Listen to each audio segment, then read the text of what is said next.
ఈ నెలలో జరిగిన పరిణామాల మీద ఈరోజు ఈ ప్రెస్ మీట్ వాటికి సంబంధించిన పలు అంశాల మీద ఇటువైపున స్టోరీ చంద్రబాబు నాయుడు గారు చెప్పిన అబద్ధాలు, వక్రీకరణలు ఇవన్నీ ఒకవైపున స్టోరీ మాత్రమే కనిపించిన పరిస్థితుల మధ్య అసలు వాస్తవాలు ఏమిటి, ఆ వాస్తవాలకు సంబంధించిన సాక్ష్యాలు, ఆధారాలతో సహా ఇటువైపున నాణ్యానికి రెండో వైపున ప్రజెంటేషన్ చేసే కార్యక్రమం ఈరోజు జరుగుతూ ఉంది. కూర్చోను, కూర్చో, ఇద్దరు కూర్చో, లేయాల్సి చెప్తున్నా.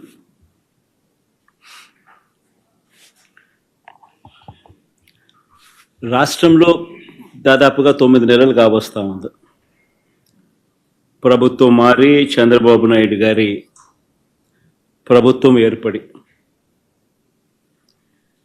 ఈ నేపథ్యంలో 9 నెలల వెనక్కి పోతే ఎన్నికలకు ముందు చంద్రబాబు గారి నోట మాట ఏమిటి అనంటే బాబు షూరిటీ భవిష్యత్ గ్యారంటీ అని చెప్పి చంద్రబాబు నాయుడు గారి నోట వినిపించే ఒక కామన్ ఫ్రేజ్. 9 నెలల తర్వాత పరిస్థితి ఏమిటి అని అంటే బాబు షూరిటీ, మోసం గ్యారంటీ.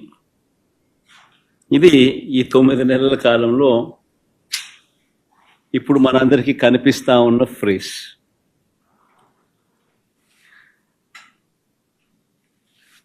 చంద్రబాబు నాయుడు గారు ఎన్నికల వేళ చెప్పిన ప్రతి మాట, ఆ మేనిఫెస్టో అంటూ తాను రిలీజ్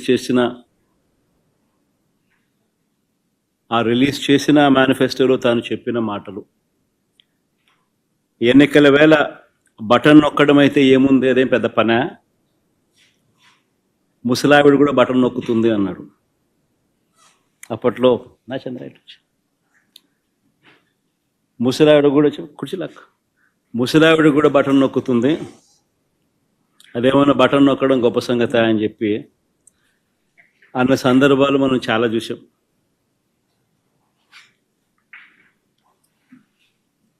అంతటితో ఆగిపోకుండా సూపర్ 6 అన్నాడు, సూపర్ 7 అన్నాడు. ఏకంగా మేనిఫెస్టోలో 143 ప్రామిసెస్, 143 హామీలను ఎన్నికల మేనిఫెస్టోలో తాను చేర్చాడు. ఇంటింటికి దాన్ని ప్రచారం చేశాడు. ఎన్నికల వేళ చంద్రబాబు నాయుడు గారు ఆయన పార్టీ ఎమ్మెల్యేలను, పార్టీ కార్యకర్తలను ఆయన చంద్రబాబు నాయుడు గారు ప్రతి ఇంటికి పంపించేటప్పుడు ఆ ఇంటికి వెళ్ళి ఆ ఇంట్లో చంద్రబాబు నాయుడు గారు మన మాటలు బహుశా ఎప్పటికీ కూడా ఎవరు కూడా మర్చిపోరేమో. చిన్నపిల్లలు కనపడితే నీకు 15,000, నీకు 15,000, నీకు 15,000. ఆ చిన్నపిల్లల తల్లులు కనపడితే నీకు 18,000, నీకు 18,000, నీకు 18,000. ఆ తల్లులు, ఆ పిన్నమ్మలు, ఆ తల్లుల అత్తలు, వాళ్ళ అమ్మమ్మలు, అంటే ఆ అమ్మలు, ఆ తల్లుల అత్తలు, వాళ్ళు కనపెడితే మీకు 50,000 నిండాయి కదా, మీకు 48,000, నీకు 48,000, నీకు 48,000, నీకు 48,000. ఇంట్లో నుంచి 20 ఏళ్ళ పిల్లాడు బయటకు వస్తే నీకు 36,000, నీకు 36,000, నీకు 36,000. ఇంట్లో నుంచి రైతు కనిపిస్తే, కండువా వేసుకుని రైతు కనిపిస్తే నీకు 20,000, నీకు 20,000, నీకు 20,000. ఇది రొటీన్గా మనకు వినిపించిన మాటలు ఎన్నికలప్పుడు. ఈనాడు చూసినా, ఆంధ్రజ్యోతి చూసినా, TV5 చూసినా, వాళ్ళ ఇళ్ళట్లో నుంచి వచ్చే మాటలు విన్నా, ప్రతి ఇంట్లో రొటీన్గా కూడా ఇవన్నీ కూడా మనకు వినిపించే మాటలు. ఇవే కాకుండా ఈ హామీలన్నిటికీ గ్యారంటీ ఇదిగో బాండ్లు అని చెప్పించారు. బాండ్లు హామీలకు గ్యారెంటీ అంటూ ఇంటింటికి బాండ్లు కూడా పంచారు. అమలు చేయలేకపోతే ఏమన్నారు? అమలు చేయలేకపోతే చొక్కా పట్టుకోండి అన్నారు. అమలు చేయలేకపోతే చొక్కా పట్టుకుని నిలదీయండి అని కూడా అన్నారు. ఇప్పుడు వీరిచ్చిన బాండ్లు ఏమైనాయి? ఇప్పుడు వీరు చెప్పిన మేనిఫెస్టో హామీలు ఏమైనాయి? వీరు పంచిన పాంఫ్లెట్స్ ఏమైనాయి? ఎవరి చొక్కా పట్టుకోవాలి? ఈ 9 నెలల కాలంలో చంద్రబాబు నాయుడు గారి పాలనలో మనం చూస్తూ ఉన్నది ఇది. మరోవైపున చూస్తే రాష్ట్రానికి సంబంధించిన అప్పులు కేవలం ఈ 9 నెలల కాలంలోనే రికార్డులు బద్దలు కొట్టేసి, బహుశా ఎప్పుడు కూడా ఏ ప్రభుత్వము కూడా ఈ స్థాయిలో అప్పులు చేసిన పరిస్థితులు బహుశా దాఖలాలు ఎప్పుడు కూడా లేవు. ఆ స్థాయిలో రికార్డులు బద్దలు కొట్టేశారు. 9 నెలల కాలంలోనే బడ్జెటరీ అప్పులే, అంటే with in the purview of FRBM పరిధిలోకి వచ్చే బడ్జెటరీ అప్పులు, అంటే public account and public debt అప్పులే అక్షరాల ఈ 9 నెలల కాలంలో 80,827 కోట్లు.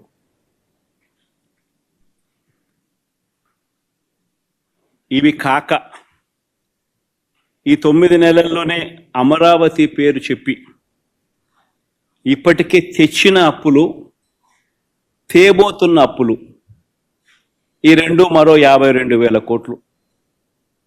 World bank and ADB, Asian development bank, world bank నుంచి 15,000 కోట్లు, KfW జర్మనీ నుంచి 5,000 కోట్లు, హుడ్కో నుంచి 11,000 కోట్లు, CRDA ఏకంగా కమిట్ అయిన అప్పులు, అంటే కమిట్ అయినారు, మరో 21,000 కోట్లు మేము రేస్ చేస్తామని చెప్పి.